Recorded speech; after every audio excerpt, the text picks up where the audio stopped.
Kita baca sampai ayatnya yang ke-8 saja. Ini satu perikop, tapi kita baca ayat 1 sampai ayat 8 saja.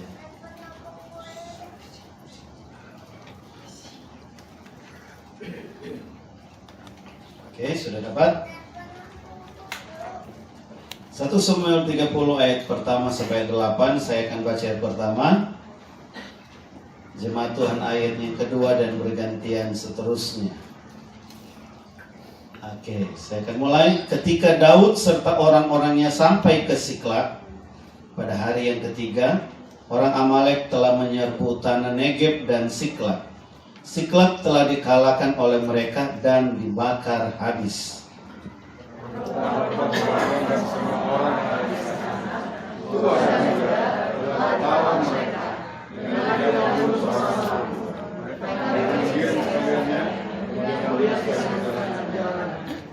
Ketika Daud dan orang-orangnya sampai ke kota itu, tampaklah kota itu terbakar habis dan istri mereka serta anak mereka yang laki-laki dan perempuan telah ditawan. Lalu Daud dan rakyatnya bersama-sama menyaring sampai mereka tidak kuat lagi. Juga kedua istri Daud ditawan, yakni Ahinoam, perempuan Yisrael, dan Abigail, bekas istri Nabal, orang Karmel itu. Dan Daud sangat tercekik karena rakyat mengatakan hendak melempari dia dengan batu. Rakyat itu telah pedih hati, masing-masing karena anaknya laki-laki dan perempuan. Daud menemukan kepercayaan kepada Tuhan. Lalu Daud memberi perintah kepada Imam Abiatar bin Ahimelek, bawalah efod itu kepadaku. Maka Abiatar membawa efod itu kepada Daud bersama-sama. Kemudian bertanyalah Daud kepada Tuhan, katanya, haruskah aku mengejar gerombolan itu? Akan dapatkah mereka kususul? Dan ia berfirman kepadanya, kejarlah, sebab sesungguhnya engkau akan dapat menyusul mereka dan melepaskan para tawanan. Nah, dari sini kita akan melihat tentang apa yang Tuhan kerjakan buat Daud.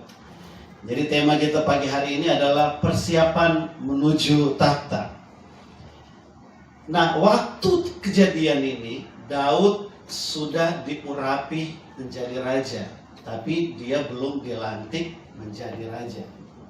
Dia sudah diurapi, dia sudah dipilih, dia sudah ditentukan untuk menjadi raja pada akhirnya. Tapi dia belum dilantik, dia belum duduk di tempat yang sudah ditetapkan Tuhan. Nah, kalau kita melihat situasi dan keadaan yang terjadi pada Daud, kemudian kita merefleksikan kepada hidup kita, kadang-kadang ini kita bisa lihat, oh iya ya, Daud menjadi tokoh besar di Alkitab, ternyata sama dengan situasi dan keadaan kita juga. Dia bukan orang hebat, dia bukan orang yang jalannya mulus-mulus, yang jalannya lurus saja, kemudian menjadi raja terkenal, yang jadi raja yang paling hebat. Daud berada di takhtanya itu bukan karena kehebatannya, kesanggupannya, kemampuannya, enggak. Ada persiapan yang Daud lewati. Nah, kalau takhta berbicara di sini, bagi Daud adalah menjadi seorang raja. Dia ditentukan, Daud dipilih untuk menjadi raja, duduk di atas takhta. Itulah tempat yang Tuhan sudah rancangkan atas Daud. Takhta di sini juga bukan berbicara hanya sekedar menjadi raja. Takhta ini berbicara buat kita adalah tempat yang seharusnya kita ada. Mungkinkah itu mimpi-mimpi kita yang Tuhan sudah taruh di dalam hidup kita waktu kita mulai bertobat. Takhta adalah tempat di mana harusnya kita ada, tempat di mana Tuhan akan memberkati kita, pakai kita menjadi alatnya. Atau dengan kata lain, kita akan berdiri pada waktu di mana Tuhan akan kehendaki kita ada di sana untuk menjadi berkat. Takhta bukan berbicara tentang kehebatan kita. Takhta bukan berbicara tentang, wah, Daud yang luar biasa. Tapi tahta di sini berbicara tentang bagaimana Tuhan mengangkat, memilih, dan menjadikan sesuatu untuk membawa kemuliaan bagi nama Tuhan. Dan Daud menjadi raja membawa kemuliaan bagi nama Tuhan. Dia menjadi raja yang terkenal, bukan cuma di kalangan Kristen, Yahudi. Di Muslim pun tahu siapa itu Daud. Bahkan di seluruh agama-agama di dunia tahu siapa itu Daud. Dan dia membawa kemuliaan yang besar bagi nama Tuhan. Nah, ini berita baiknya buat kita juga, bahwa setiap kita sudah dipilih Tuhan, sudah ditentukan Tuhan untuk berdiri di tempat yang disebut tahta, supaya membawa kemuliaan bagi nama Tuhan. Tuhan sudah pilih kita pada waktunya, pada akhirnya, untuk supaya dengan keberadaan hidup kita orang bisa lihat bahwa Tuhan yang ada di dalam hidup kita, Tuhan yang kita percaya, Tuhan yang hebat, Tuhan yang luar biasa. Tuhan ingin menyatakan sesuatu yang dahsyat dalam setiap orang percaya. Dan itu janji Tuhan. Tapi untuk menuju tahta ada persiapan-persiapannya. Nah, apa yang dialami oleh Daud, mungkin ini sebuah pelajaran yang harus kita terapkan dalam hidup kita. Alkitab berbicara, Daud pada waktu itu tinggal di Siklag. Jadi sebelumnya ternyata dia mengalami sebuah persoalan. Bagaimana Raja Saul membenci Daud. Kenapa? Karena setiap kali Daud berperang, dia belum jadi raja. Raja pada waktu itu adalah Saul. Daud selalu membawa kemenangan yang besar. Sehingga orang mulai nyanyi. Setiap kali Daud pulang, Daud membawa kemenangan, mengalahkan musuh beribu-ribu, berlaksa-laksa. Saul mulai merasa, oh, nanti tahta saya diambil. Saul berencana untuk membunuh Daud. Ini sebuah persoalan pertama buat Daud. Akhirnya Daud lari, pergi, menyingkir, cari tempat yang aman. Bagi Daud dia berpikir begini, kok kenapa saya sudah diurapi menjadi raja, tapi saya jadi musuhnya raja, ayah saya, orang yang saya banggakan. Kadang-kadang dalam kekristenan kita terjadi begitu. Kita berpikir bahwa kita sudah berjalan di tempat yang benar, kita sudah melakukan hal yang tepat, kita sudah hidup seperti yang Tuhan kehendaki. Bahkan apa saja yang kita coba buat, mungkin kita sudah berbeda dengan kalau kita lihat ke orang yang lain yang belum kenal Tuhan. Hidup mereka mungkin lebih buruk dari hidup kita, berarti kita masih lebih baik. Tapi kok kenapa ada saja persoalan datang, ada aja masalah datang. Bahkan orang-orang yang seharusnya menopang kita justru kemudian berusaha untuk menghancurkan kita. Akhirnya Alkitab catat Daud lari, meninggalkan Israel. Dia pergi ke tempat yang Siklag, yang Alkitab catat itu adalah kekuasaan musuh Israel, Filistin. Dia tinggal di sana. Secara singkat Alkitab bilang, dia sudah nyaman di daerah Siklag. Waktu dia pergi keluar bersama dengan orang-orangnya, tentara-tentaranya yang hebat, ternyata musuh dari bangsa Amalek itu sendiri datang. Menyerbu, Alkitab bilang, mengambil semua yang mereka punya. Kambing, domba, unta, apa semua kekayaan mereka. Bahkan yang Alkitab bilang, istri dan anak-anak mereka diambil. Sesudah mereka pergi, mereka bakar tempat tinggal mereka. Apakah ini sebuah persoalan? Tambah lagi persoalannya. Alkitab mencatat ketika mereka sampai ke Siklag, mereka lihat semua apa yang mereka punya hilang seketika. Enggak ada satu orang pun yang datang kemudian bersuka cita, terima kasih Tuhan, semua yang kau izinkan buat hidupku itu yang terbaik. Enggak ada. Padahal Alkitab bilang bersyukurlah dalam segala waktu, ya kan? Tapi kemudian yang Alkitab catat, menangislah. Waduh. Menangislah semua orang dengan sedih, bahkan sampai erangan. Dan kemudian air mata sudah nggak ada lagi. Kenapa? Kalau cuma yang hilang bagian kecil hidup mereka, nggak masalah. Kalau yang hilang mungkin cuma pekerjaan mereka, nggak masalah. Tapi kemudian yang hilang dari hidup mereka adalah keluarga mereka. Udah harta mereka hilang, tempat tinggal mereka, kenyamanan, zona nyaman mereka terbakar. Kemudian anak istri mereka ditawan. Alkitab bilang di sana, ayatnya yang keempat. Lalu menangislah Daud dan rakyat yang bersama-sama dengan dia itu dengan nyaring sampai mereka tidak kuat lagi menangis. Ini situasi yang paling buruk. Bagi Daud, dia berpikir mungkin begini, ya sudahlah, kalau saya memang ditolak oleh Saul nggak apa-apa. Tapi itu saya sudah dapat sebuah zona aman dalam hidupnya. Dia sudah tinggal di Siklag, diterima oleh orang Filistin. Dia bisa mencari makan, dia bisa membangun hidup, dia bisa membangun keluarga. Harapannya tumbuh kembali mungkin ke depan. Dia mulai memikirkan hal-hal yang baik ke depan dengan tempat yang sudah ada pada waktu itu. Tapi kemudian Alkitab catat, hari itu semua berubah total. Situasi buruk datang. Bagi bangsa bagi orang-orang yang bersama dengan Daud, semua sama mengalami hal yang paling buruk. Semua menangis, tapi yang lebih parah lagi di ayatnya yang ke-6. Saya baca buat kita.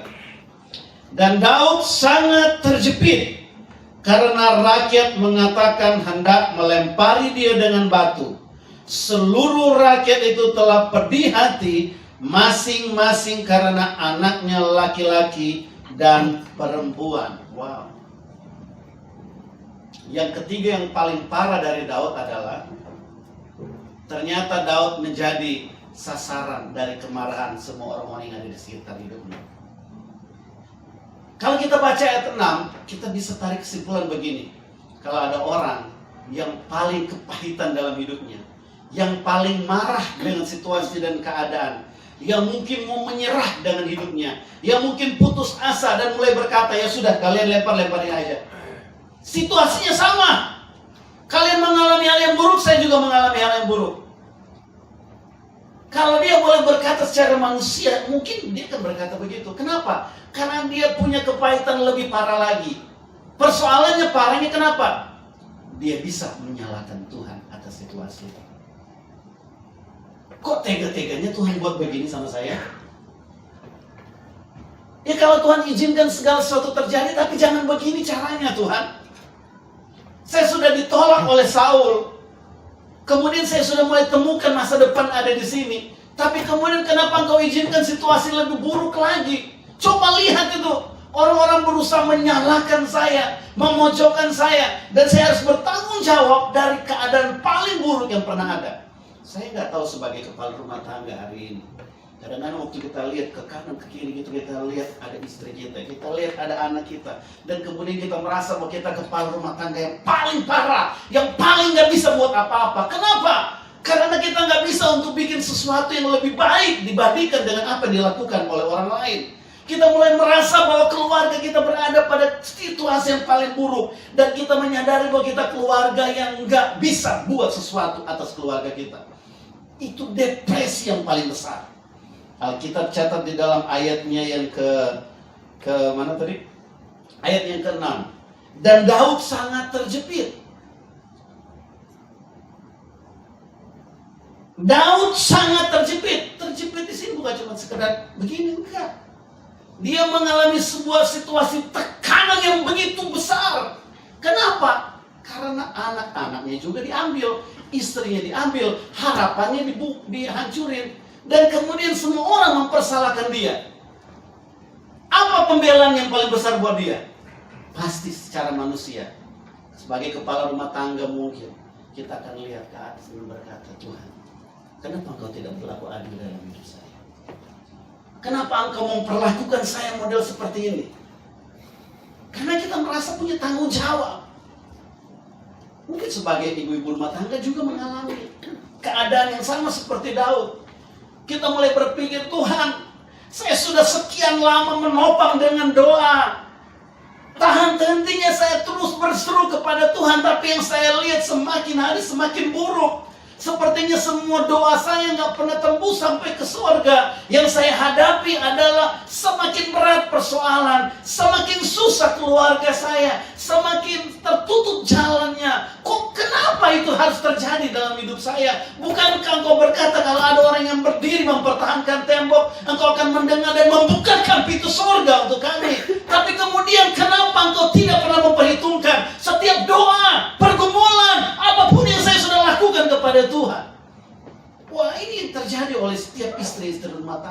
Dia mulai komplain dengan Tuhan. Kenapa? Karena Tuhan gak memperhatikan setiap usaha rohaninya, setiap apa yang dia bangun dengan Tuhan.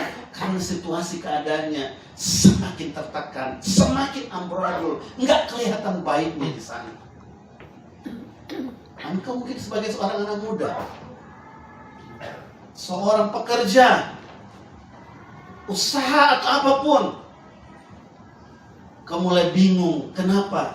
Karena segala sesuatu sedang menyerang hidup. Engkau nggak berguna, engkau nggak sehebat orang lain. Coba lihat masa mudamu, apa yang kamu bisa andalkan. Orang tua kamu nggak punya apapun untuk bisa kamu ambil untuk menjadi modal kamu. Sehingga kita mulai kesal. Kita cuma pikirkan bagaimana orang tua hanya berbicara buruk tentang hidup kita. Kita mulai bilang ini karena orang tua saya yang salah.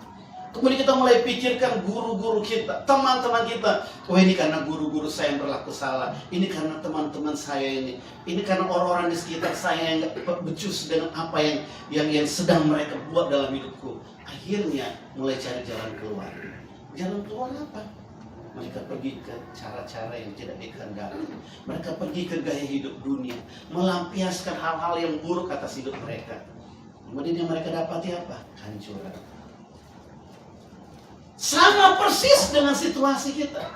Tapi saya mau kasih tahu, ketika Tuhan pilih kita, ketika Tuhan tentukan kita, Dia sedang mempersiapkan dari waktu ke waktu untuk membawa kita sedang menuju tahtanya Dia, untuk membawa kita berdiri di tempat di mana kita akan menjadi seorang raja, bukan untuk menguasai, tapi kemudian menjadi berkat di sana, menyatakan siapa Tuhan yang kita percayai.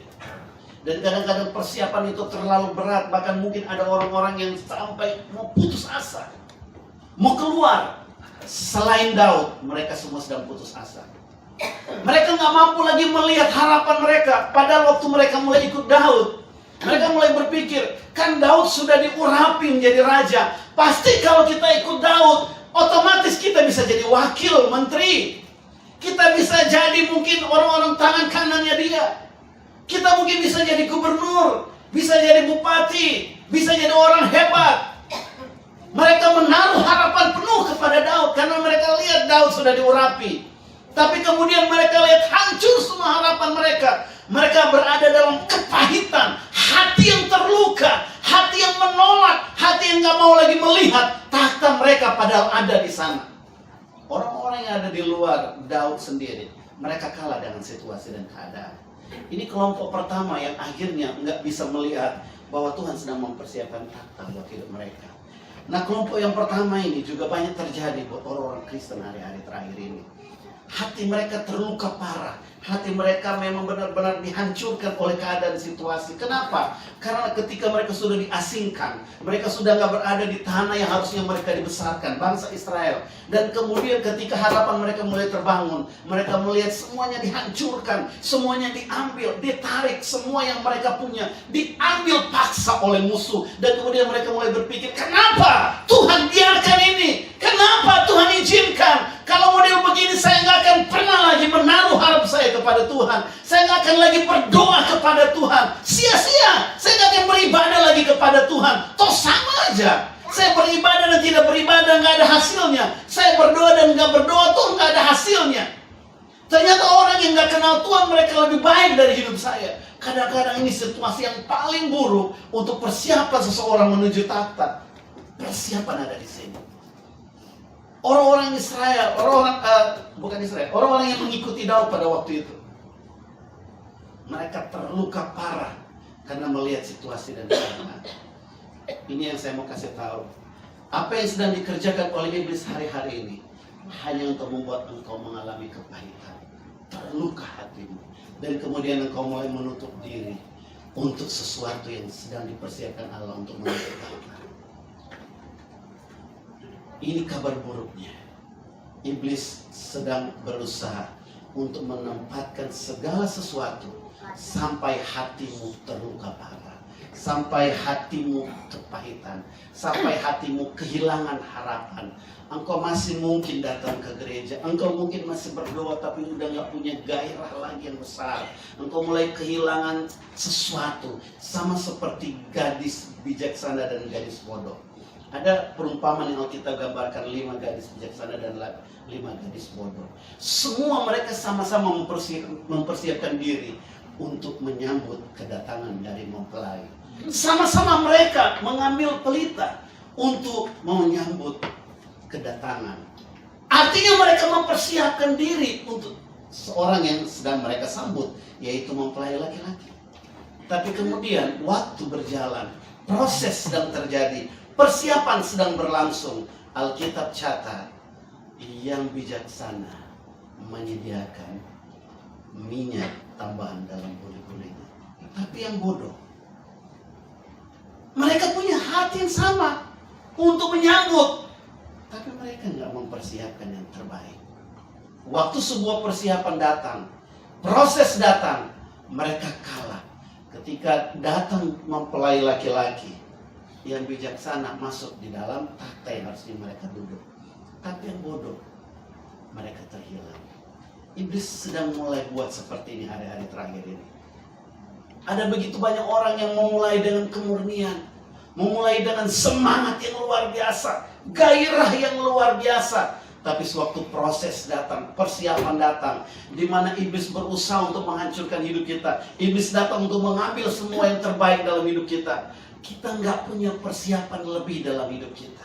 Kita kalah, kita kehilangan gairah karena tekanan yang begitu besar, karena masalah yang begitu besar. Kemudian kita dapati iblis mulai berkata, kamu bukan kepala rumah tangga yang baik, kamu bukan kepala rumah tangga yang bertanggung jawab, kamu telah gagal. Dan kemudian kita mulai pasrah dengan hidup ini. Kita mulai nggak lagi bergairah bagi Tuhan. Kita nggak mempersiapkan minyak yang baru dalam hidup kita. Kita nggak berusaha untuk cari Tuhan lagi. Kemudian kita udah cukup dengan situasi dan keadaannya. Udah, memang saya sudah model begini. Saya udah modelnya kepala rumah tangga yang model begini. Saya memang seorang ibu rumah tangga yang sudah nggak bisa buat apa-apa lagi. Memang udah begini. Saya anak muda yang nggak dapat punya harapan lagi. Sekali lagi saya mau kasih tahu, jangan jadi seperti 5 bijaksana yang bodoh. 5 gadis yang bodoh.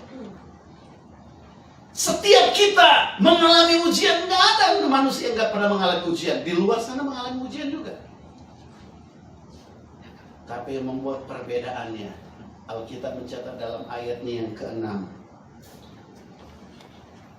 Kita baca tadi, lanjut. Tetapi Daud menguatkan kepercayaannya kepada Tuhan Allahnya. Wow. Dia nggak bilang begini, tolong doakan Pak Pendeta. Ada orang datang, ayo kita ibadah, tolong titip doa sama Pak Pendeta. Tolong bantu doa. Bagus sih begitu. Tapi di tengah-tengah situasi di mana iblis akan berusaha menghancurkan hidup saudara, hidup kita, iblis akan mulai berusaha untuk menghalangi kita sehingga kita tidak menjadi seperti yang seharusnya. Iblis akan berusaha untuk kita pergi duduk di takhta yang seharusnya kita ada, tempat yang harusnya kita berdiri untuk memerintah bersama dengan Tuhan, menjadi berkat dengan Tuhan. Iblis nggak mau kita ada di sana. Kenapa? Karena dia tahu waktu kita berdiri di sana akan ada banyak orang yang bisa lihat Yesus yang hebat di dalam hidup kita dan kemudian mereka menjadi pengikut Kristus. Saya mau kasih tahu, dalam hidup kita ada sesuatu yang hebat, di mana orang sedang menunggu dengan kehadiran kita waktu kita berdiri di takhta. Orang lain akan mengucap syukur bagaimana Tuhan hebat yang terjadi atas hidupnya. Jadi hidup kita bukan cuma sekedar lahir, kemudian bertumbuh, kemudian bekerja, jadi tua dan mati. Enggak. Tuhan sedang menciptakan kita supaya kita jadi berkat untuk berada di tempat yang seharusnya kita ada. Tapi iblis gak suka kita ada di sana. Iblis akan menghadang kita. Dan ketika terjadi sesuatu yang begitu sulit, begitu berat, Alkitab catat, orang lain kecewa, orang lain pedih hati, Orang lain marah dengan keadaan dan situasi. Orang lain mulai menyalahkan kenapa orang-orang begini ini ada di hidup saya, ada di sekitar saya. Akhirnya dia hanya cuma melihat situasinya, sumber masalahnya. Tapi Alkitab bilang Daud berbeda. Ia menguatkan kepercayaannya. Untuk menguatkan kepercayaannya ini butuh dari pilihan hidup kita. Ini harus kita keluarkan dari diri kita.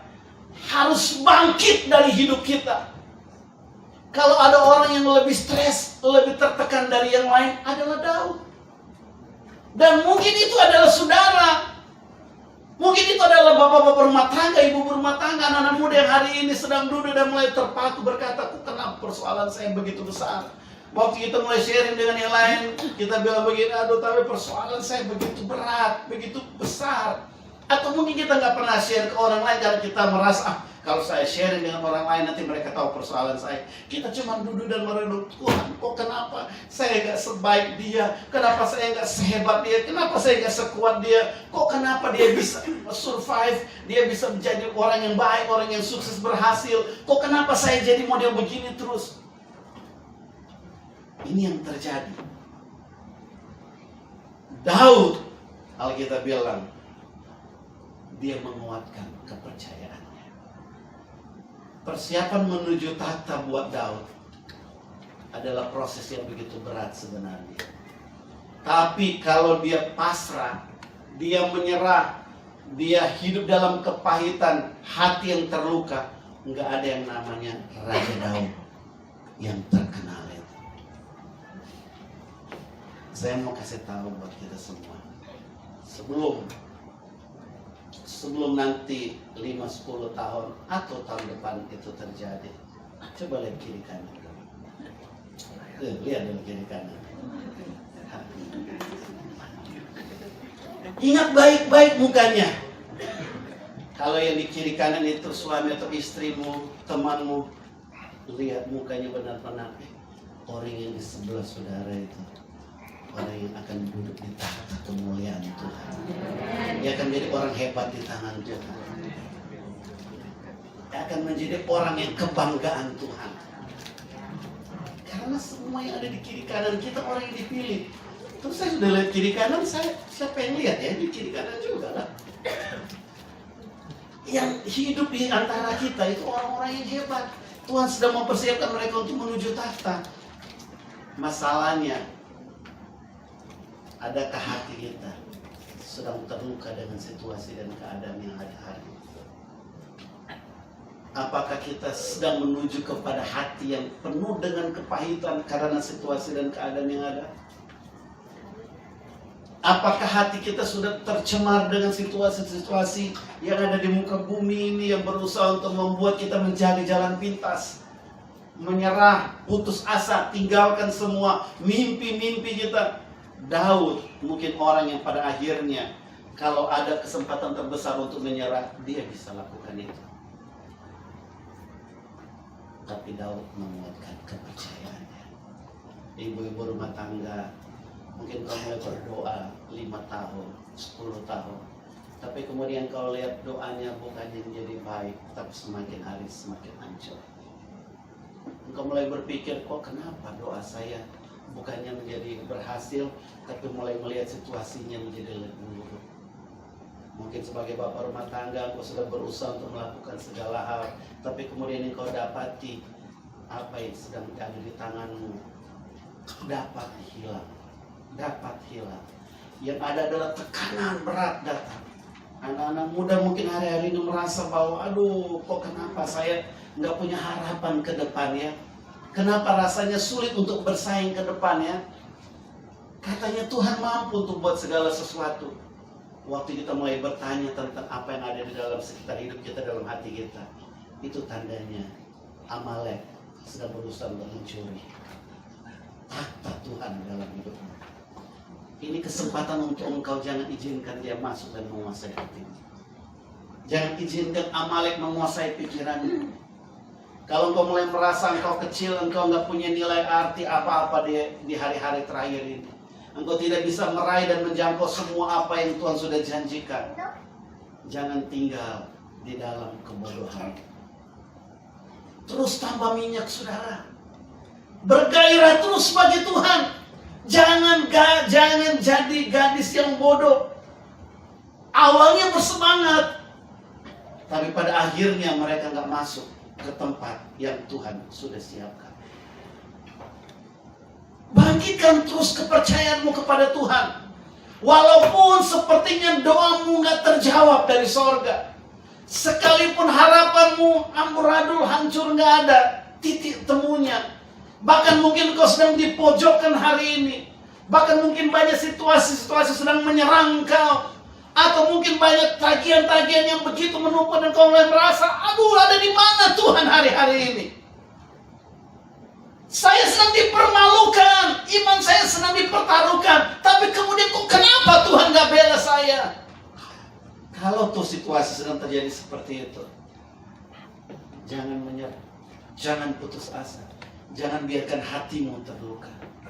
Cari Tuhan, terus bangun kepercayaanmu. Karena Daud ketika dia terus menguatkan hatinya untuk mempercayai Tuhan, ini yang membuat Tuhan membawa dia ke takhta yang harusnya dia ada di sana. Amin. Amin. Yang membuat engkau berada pada tempat yang seharusnya engkau ada bersama dengan Tuhan. Bukan skillmu, bukan kepintaranmu. Karena skill kita akan banyak orang yang lebih hebat lagi, sehingga kita nggak akan bisa kepake. Kepintaran kita akan banyak orang yang lebih pintar lagi, sehingga kita nggak akan bisa kepake. Kecantikan kita akan lebih banyak orang yang lebih cantik, sehingga kita udah nggak kepake lagi. Apalagi yang boleh dikatakan manusia sedang mengandalkan hari-hari ini? Terus apa yang Tuhan sedang harapkan? Tuhan sedang mengharapkan untuk engkau membangun imanmu di tengah-tengah sebuah persiapan proses. Karena hanya itu yang akan Tuhan mampu membawa engkau menuju takhta. Tuhan hanya bisa bergerak lewat apa yang engkau yakini, lewat apa yang kau percayai. Tuhan gak bisa memaksa seseorang untuk mempercayai dia. Tapi waktu kita mempercayai dia, Tuhan akan buat sesuatu yang hebat, luar biasa. Kebanggaan Tuhan dari hidup kita, bukan dari sebuah kesuksesan kita, tapi dari kepercayaan kita di tengah-tengah situasi yang paling sulit. Kita masih angkat tangan, sekalipun mungkin enggan, rasanya sulit, rasanya kita mau teriak, rasanya Tuhan kok kenapa begini. Tapi kemudian kita angkat tangan kita dan mulai berkata, Tuhan, kalau tuh saya harus mati, izinkan saya mati di tangan-Mu. Kalau tuh saya harus dipermalukan, biar saya masih tetap mempertahankan iman saya kepada Tuhan. Daripada saya cari jalan yang nyaman buat diri saya, tapi kemudian Tuhan tinggalkan hidup saya. Tadi sempat waktu saya naik ke sini, Bref kan suka nonton Super Bowl. Jadi dia lagi nonton Ayub. Nah, saya masuk mematiin, saya lihat dulu. Wah, Ayub lagi sementara borok-borok lukanya, terus teman-temannya mulai datang. Kalau Tuhan menyertai kamu, kenapa kamu masih dalam keadaan sakit begitu? Satu tambah lagi. Mungkinkah ada dosa di dalam hidupmu sehingga Tuhan berlaku tidak adil dalam hidupmu? Satu lagi tambah. Kamu punya kesalahan yang lain kepada orang lain kah? Ada sesuatu yang buruk kamu buat dengan orang lain kah? Periksa dirimu, Ayub. Sepertinya mereka menyampaikan hal yang baik, hal yang membuat Ayub mesti tersadar diri. Tapi kemudian Ayub bilang begini, Tuhan yang melihat hidupku, Tuhan yang Maha Kuasa yang tahu apa yang sedang aku alami. Ada orang-orang yang akan datang berbicara pakai firman Tuhan dan mulai menyerang kita dan mulai menekan apa yang ada di dalam hidup kita dengan kata-kata firman Tuhan mungkin. Tapi yang lebih tahu kekristenan posisi hati kita adalah kita dengan Tuhan.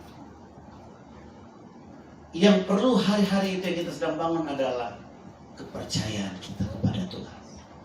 Jangan pernah hilang. Billy Graham pernah bilang begini, kalau kita kehilangan uang kita belum hilang apa-apa dalam hidup kita. Kalau kita kehilangan harta kekayaan kita kehilangan, ya kita belum ada apa-apanya. Kalau kita kehilangan kesehatan kita, sebagian dari hidup kita mungkin sudah mulai hilang. Tapi kalau kita kehilangan iman kita, maka hidup kita sudah selesai ada di sana. Artinya seorang yang hebat, yang dipakai Tuhan sampai hari ini udah sekian tahun, ratusan, udah mungkin 100 tahun.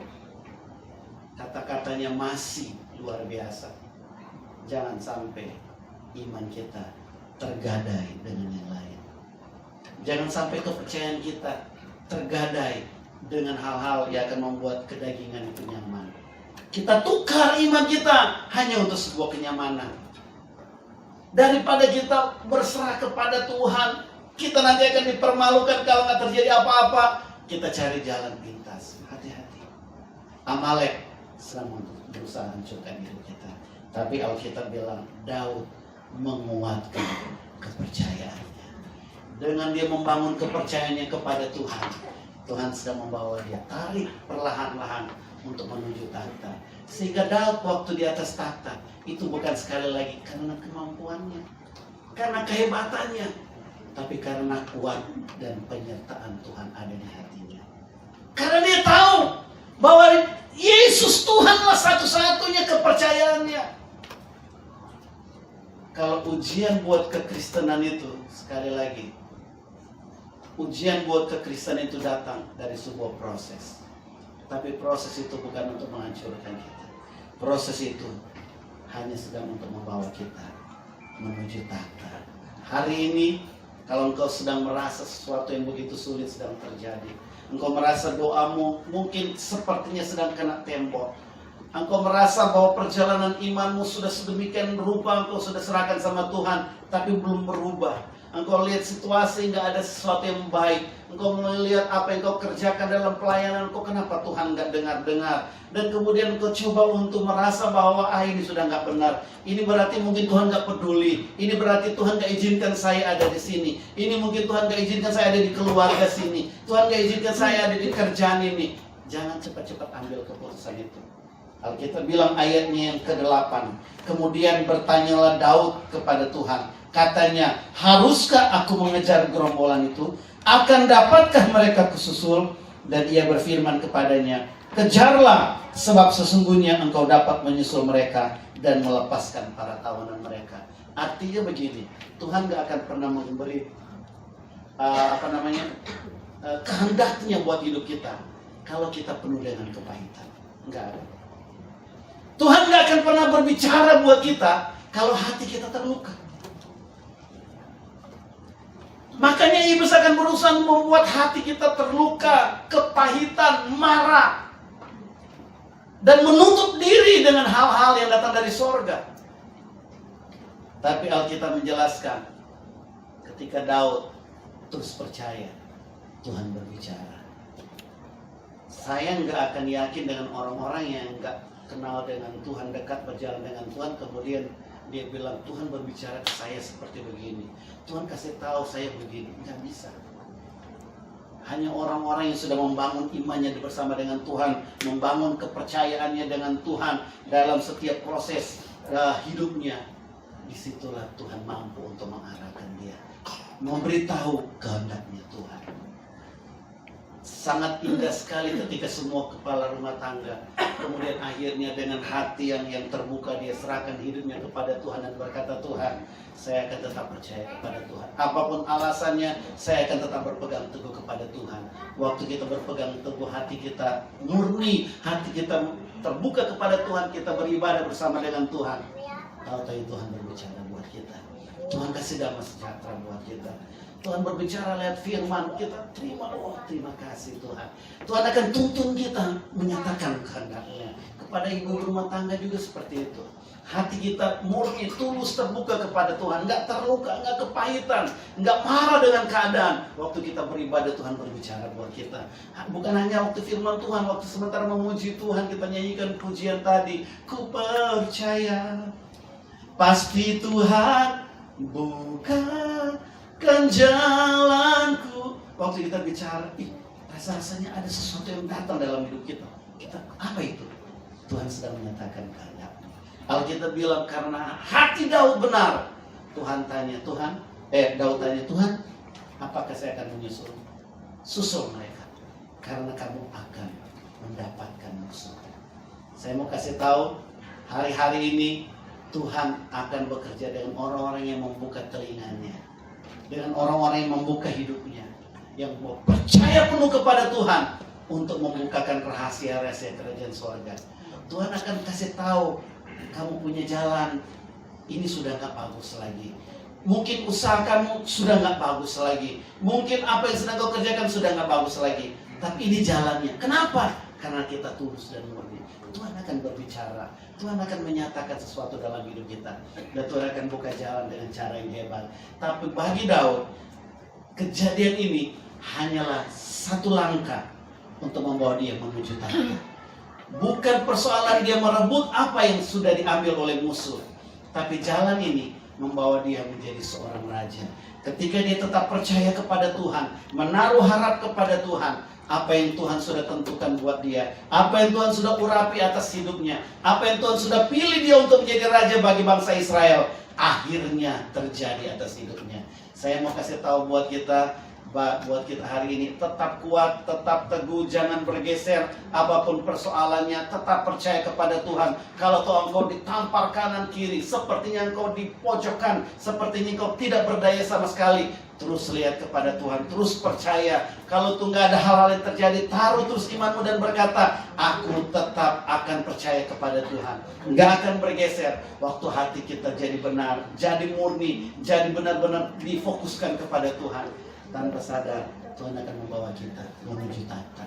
Waktu-waktunya Tuhan tiba, waktu tahta itu terjadi, kita hanya akan melihat ini karena anugerah Tuhan. Amin.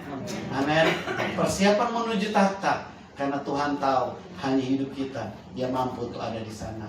Tuhan gak akan gantikan dengan orang lain selain kita yang ada di sana. Siapkan hati kita untuk masuk dalam sebuah proses, tapi bangun terus kepercayaan kita kepada Tuhan, karena Tuhan mau kita menjadi berkat bagi nama Tuhan. Amin. Coba lihat kiri kanan, kasih tahu buat dia, tetap semangat, bergairah bagi Tuhan. Jangan putus asa. Terus kasih tahu begini, jaga hati. Haleluya. Amin. Amin. Haleluya. Mari kita bangkit berdiri bersama-sama.